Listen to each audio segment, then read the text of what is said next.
Imagine what it's like being 5 inches tall.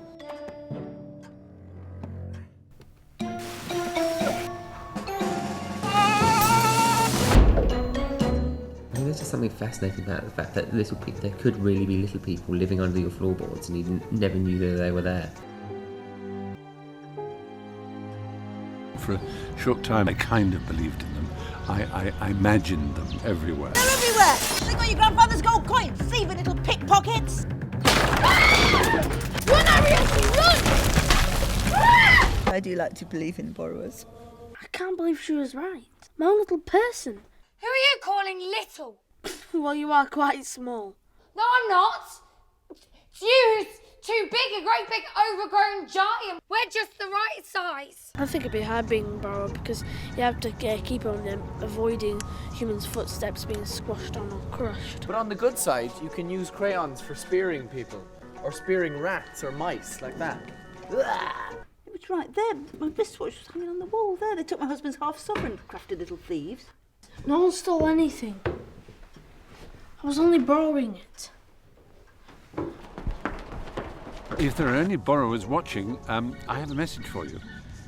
It's not borrowing, it's theft. It's theft, it's stealing. It's not right. What we feel about that is we are only borrowing, and we are borrowing purely because we are not acknowledged.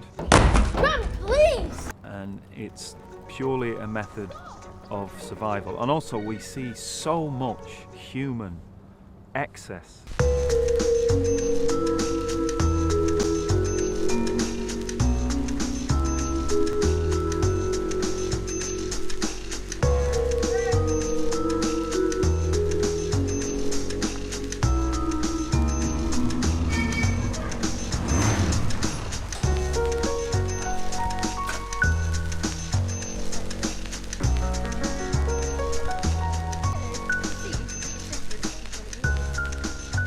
There's a version made in about 1992, and I watched that as a kid when I was growing up, and I used to sit on a Sunday afternoon and watch it with my mum and dad, and I used to really love it. I was given The Borrowers a Field, which is, I think, the first sequel for Christmas. I didn't always get new books, but sometimes I would get a new one at Christmas, so that was a really important book for me. I read the book in the early 1970s when I was about 8 or 9, and I loved the book. Hello. Just taking camera. It's something all children do, really, picturing life forms which are just out of sight. And what I liked about them was that they weren't fairies or imps or pixies. They were a human race, but a tiny one. Oh, aren't you gorgeous? Right, just for the completeness, one camera left. And then we've got every possible combination. Go with Spiller. No, I'm not leaving. You've got to. No, I won't. Find a way. Imagination-wise, it's perfect for kids because they can believe it to be true. You know, they love that whole sort of what's real and what's not, what's magic and what isn't.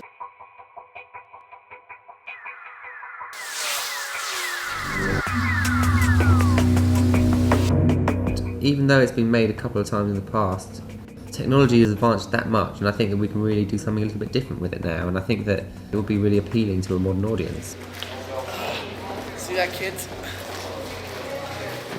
It's always best to wrap up, yeah? What do I look like? Do I look like a giant chalk ice? I am basically lying in a sleeping bag today and have been doing so for the last 4 hours on and off. And the sleeping bag is the finger of a leather glove of a bean, and that's a big person. Thank you. I like that it's not just a family story. There's quite a lot of serious drama in this one, you know? And Tom Harper is the right man for that job.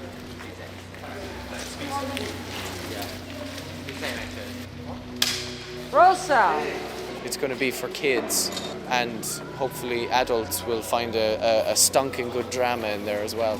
They're doing the most wonderful kind of updated version of it, and you know, it's still got all the sweetness, but it's just action. it's like a tale of jeopardy. And so the way the director has chosen to film it is very immediate.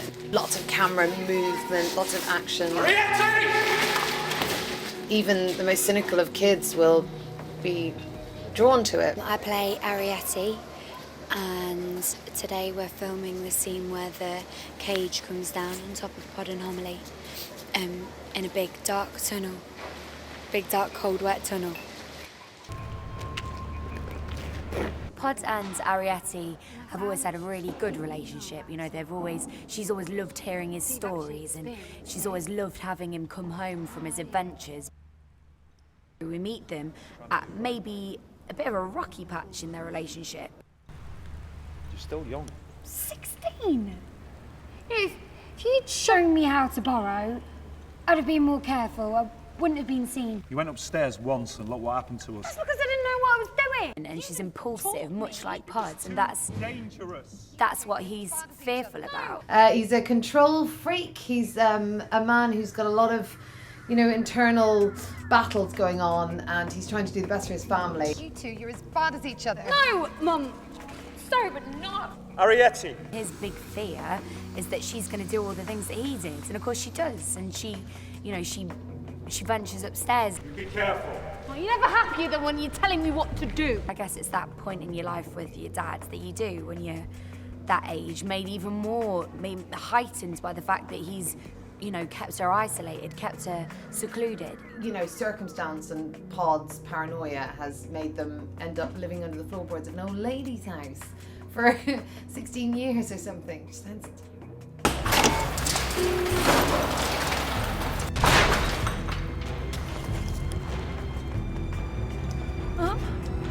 He's struggling to give her a head, and he learns to do that during the film, and he has some maturing to do himself, and she helps him do that with her struggle to go out into the world, and he learns to let her go in order that she'll come back.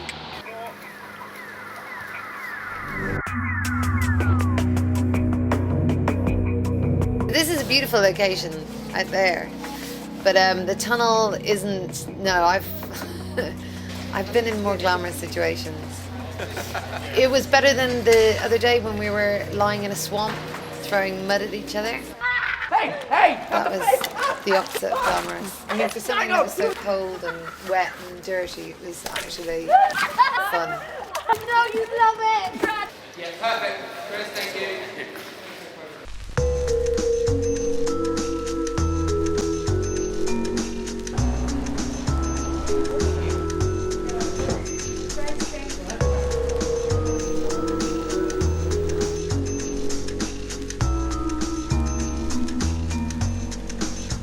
The great thing about the casting is that you've managed to cast absolutely tiny actors as the borrowers. So the whole thing has been been done for real. Christopher Eccleston is not known when he played Doctor Who and the other great parts he's played in television and film over the years. He's about that high. That's it, Henry. Life as a small person is not without its hazards. Paul! You gotta keep going. I'm trying. In fact, it's pretty much an open showbiz secret that he is absolutely tiny. A couple of times I've actually had to peel myself off the soles of a number of human beings' shoes. And I'm normal size, well, in fact, slightly larger than normal size, and so is Victoria Wood and the other actors who play the beans, the human beings. We've been chosen because we're normal size. So it's been an easy filming process. We just simply have to look down at little people.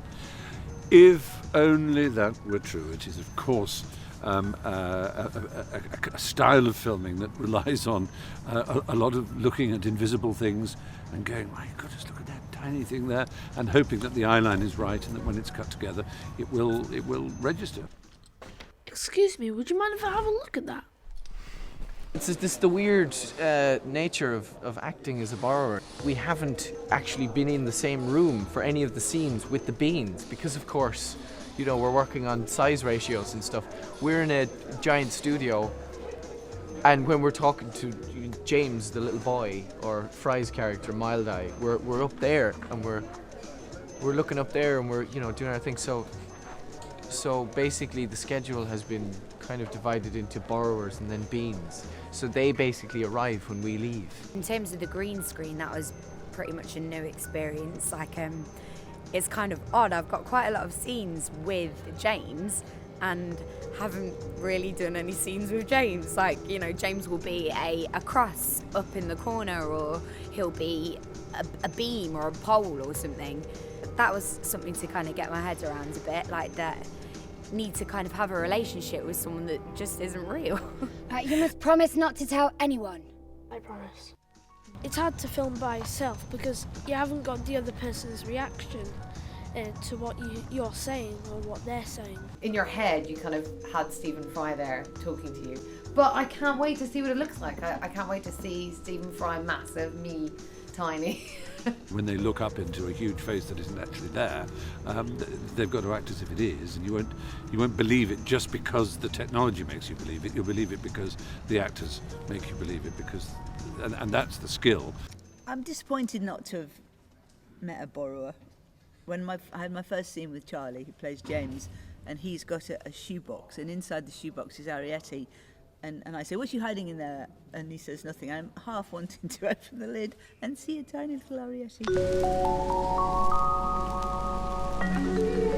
Hardie is a scientist, clearly interested in different forms of ethnology and so on, different forms of the human race. I've seen one of them. One of what, exactly? One of the little people.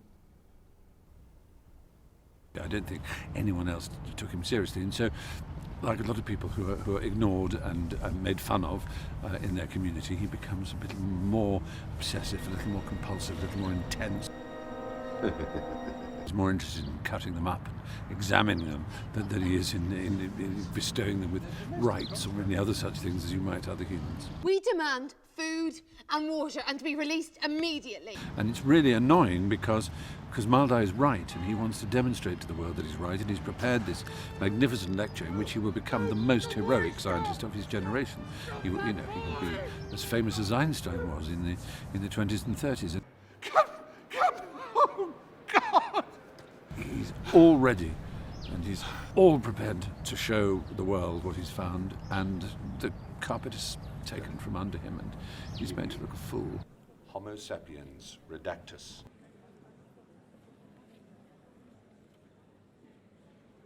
Jacket.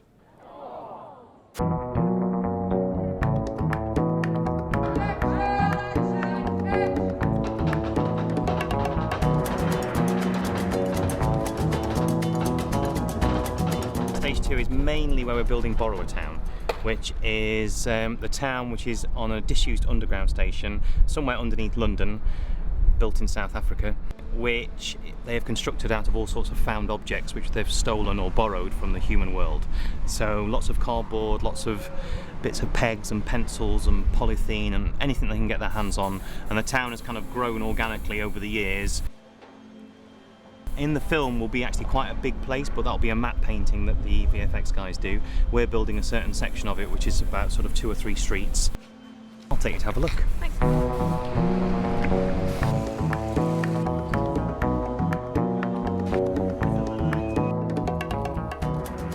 So Borrower Town is still being constructed at the moment, so there's a lot of work still to do. It's a bit like a western town, really. So you've got, when you see the old western towns in the films, and you go around the other side and you see the facade of the building, and it all looks perfect, and you come around the back and it's just held up by bits of old wood and things. A nice sort of Lego door frame there.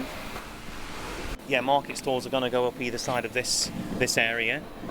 Around the corner there's going to be like a cinema area, which is, they've got a laptop, which to them obviously is about, a laptop will be about sort of 9 feet high. We'll only get to see a green screen, and we're going to, in post-production, put a film onto the laptop. When it comes down to this. Oh, and the cinema in Borrower Town, which is phenomenal. It reminds me of like a drive-in cinema in the 50s or whatever. It's kind of like that, but all the borrowers are kind of sat around looking at it. I think it's a laptop. Yeah. Those kind of things in Borrower Town like really caught my imagination.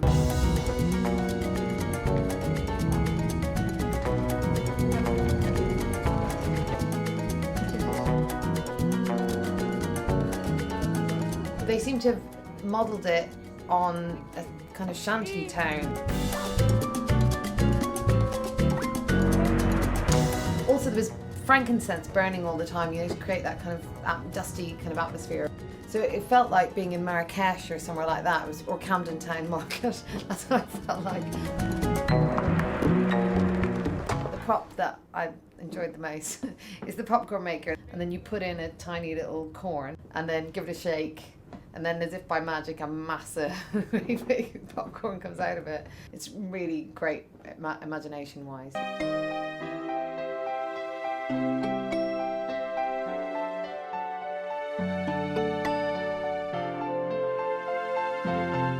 On the corner of one of the streets, there's like a kind of giant kids' computer game.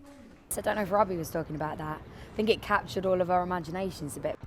You know, it's a normal computer game, but obviously the borrowers, instead of it being a little fiddly little thing, it's a real feat, like to play with it.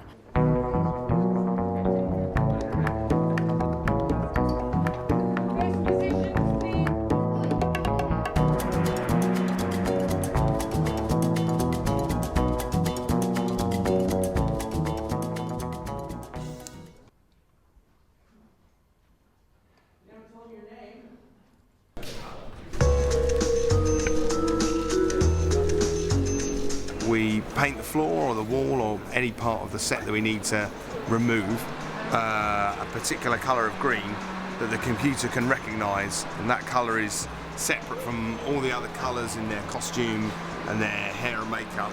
And so when the computer sees that colour, it knows to replace that colour with whatever we choose to replace it with.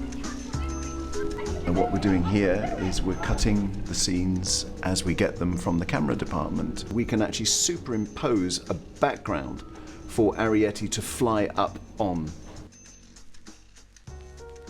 We have the ability, we'll take all of these people away, isolate her, using the green to put the background of James's bedroom in there. So what exactly does this thing do?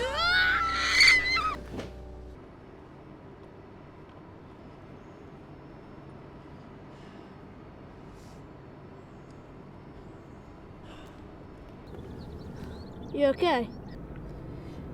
Hold on tight. Well, there's an awful lot of trickery involved in the plane sequence. We've got a the plane itself obviously is only like, you know, so big. To film Arrietty and Spiller inside it, we have like, I suppose it's the size of a little van that we had to get into, and it was massively uncomfortable. And so in order to shrink the humans into this size of aeroplane, we have to build a model of this version that's 13 times the size. Paul Cripps, the designers, had this constructed to scale and is our copy of the interior of this plane. Engine starts. To make a 2-ton lump of wood move with the dynamics of a 100-gram plane requires lots of men shaking things around a lot. Oh no. This doesn't feel good. Come on, climb!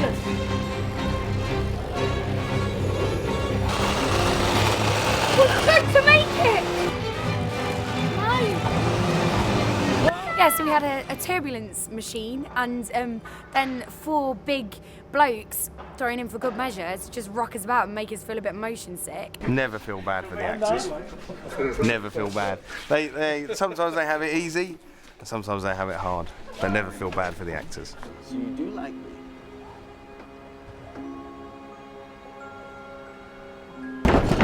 The doors have to open in the plane so that we can parachute out. So obviously we had to do that for real, but we had to have these doors just drop beneath us, and we fall down, and then to pick up from there, we green screened it. All of the background is all green screened in, all our parachutes falling down and everything. So, I mean, I'm sure it will look brilliant, but I haven't got a clue what it's going to look like, because it was just, you know, a big green room.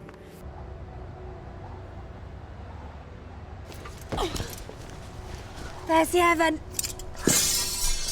Wait, Ariadne! There's a big rock here. And a crane! What are you doing? Oh, these are our trekking markers.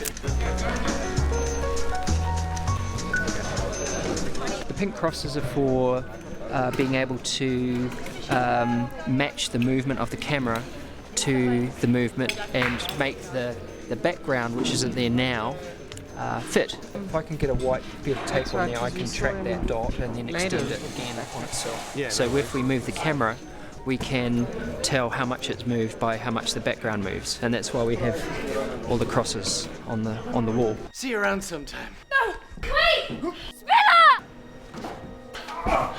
And I just want to say now, I'm not responsible for any of the cleverness or ratios or eye lines or any green screen. So, you know, if any of that's ropey, it wasn't me. I was just standing here trying to look cool. Hence the hair, yeah? I've enjoyed the green screen work because you really have to create stuff with your eyes. You have to make the audience believe that you're seeing these things, which will be done later.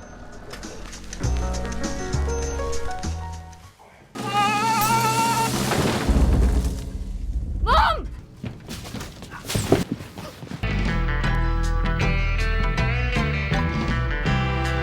My favourite, and I expected it to be my favourite, is the strawberry cream, which was delicious. So we're making a giant strawberry cream.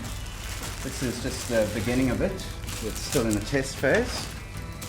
So that's kind of our scale. I kind of thought, right, well, we've got this scene, and it's the only scene that I really get to eat with strawberry cream, so I'm going to get my money's worth. For breakfast.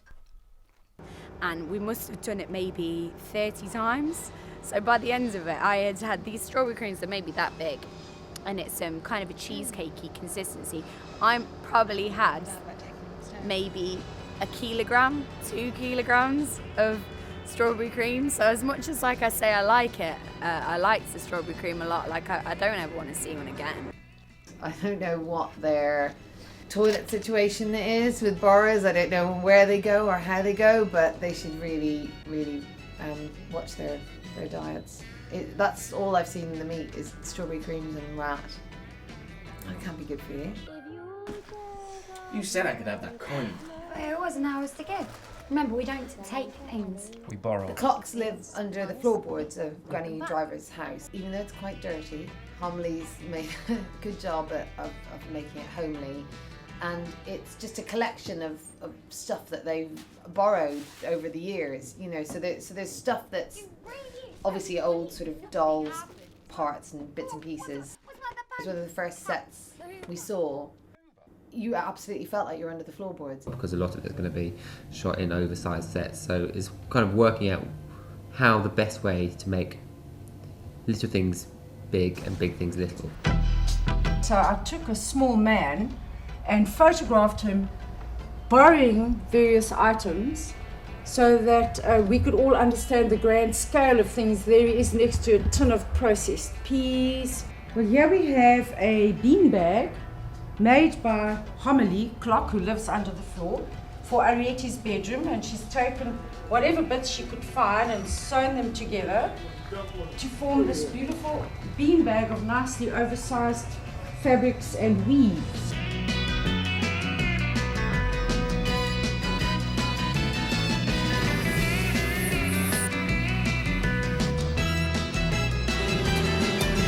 The scene that I'm most looking forward to, we haven't shot yet, it's when I come screaming down a pipe, land in what I'm told is a vat of milkshake. And as a serious actor, that particularly appeals to me. We told you, Ariadne! Went down, went under, and like kind of felt like it was slow motion going back up to the surface because it was all gloopy. So yeah, nightmares kind of followed a little bit, but yeah, it's pretty disgusting. It looks great, but it's absolutely disgusting. And we all swallowed quite a bit of it. Halt! Breathe! Oh, this isn't funny! I know it's not funny, but you're turning purple and you're scaring her. It was a bit, you know, hairy. It was quite easy to act being freaked out because you didn't know whether you were going to fall over and smash your head open.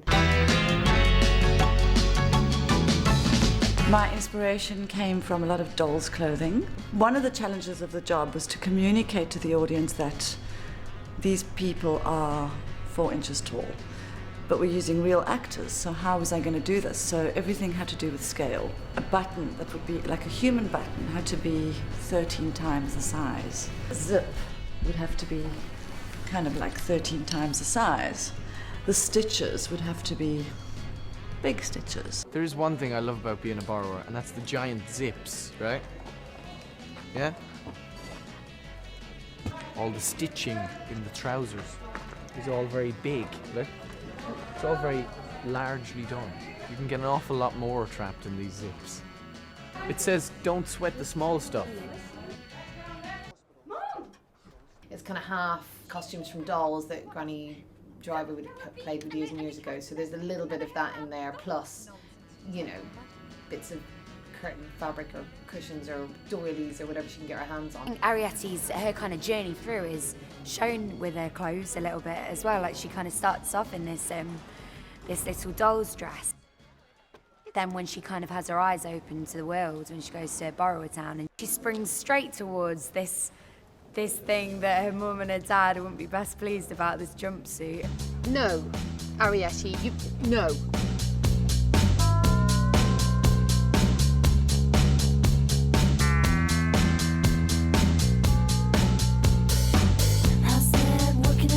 This one is pretty special. I've not got my heels on at the moment, but it's like a Charlie's Angel kind of thing that Arietti picks out when they go to Borrower Town.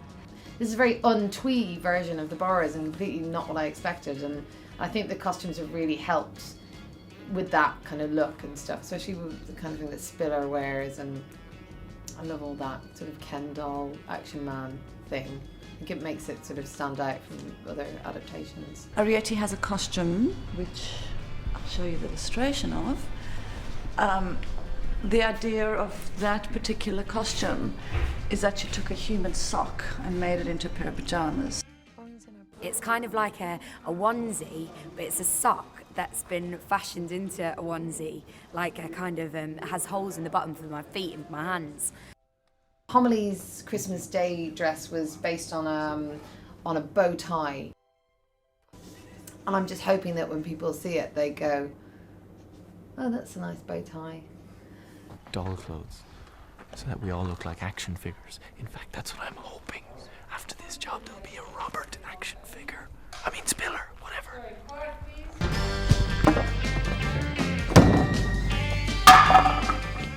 I think she's quite happy being 5 inches tall. Maybe she'd like Pod to be a little taller. It's not right. But otherwise, keep your heads down, avoid us, especially people like me, and we should be able to muddle along together pretty well. But if you do borrow, then return. Otherwise, it's stealing. Understood? Good.